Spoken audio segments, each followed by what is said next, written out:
Huwag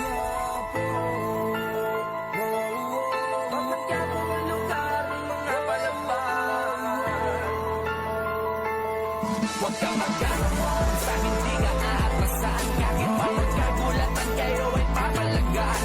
Matagkawo ang lugar ng mga palaban. Matitibay lamang pag nagkabaragaan. Matira matibay, matira matibay, matira matibay, matira matibay, matira matibay, matira matibay, matira matibay, matira matibay. Matibay na katindig, walang daga sa dibdib. Pumapalag sa bawat laban, natapang ng mabitbit. Di natin natabla ng hindi. Abutin man ang lintik, sanay nang makakita ng despedida sa iskinitang liblib. Pinakabarong bago, sino mo may atraso sa amin ay binabara ko. Naging handa to, makipagbasagan ng mukha saan man mapadayo. Di na tumba.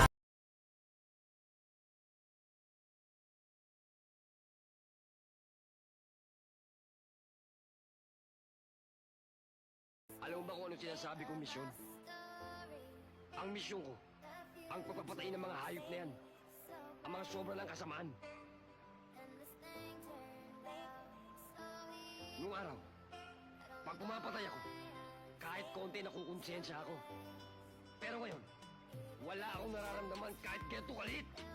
Dahil mga hayop yung mga yan. Mga demonyo. Kung mamatay man ako, naniniwala ako na may isang bombong tatayo at itutuloy yung pinaglalaban ko. Tandaan mo, Bombo, kahit gaano pa sila kasama, labag pa rin sa batas ng Diyos ang ginagawa mo.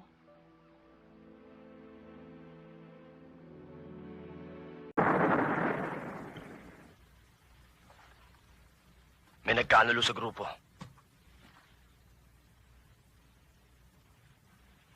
Anong ibig mo sabihin? May nagudas. Ha?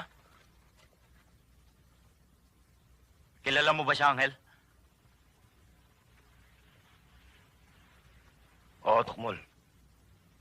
Sabihin mo kung sino at ako mismo iyayari. Pero Angel, marami naman na tayong pinagsamahan ah.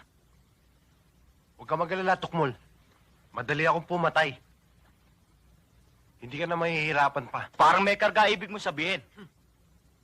Kung sino nangamoy, Dapat na ibaon. Para hindi na umuling asaw. Angel, ang hatol. Sunod sa akin yan.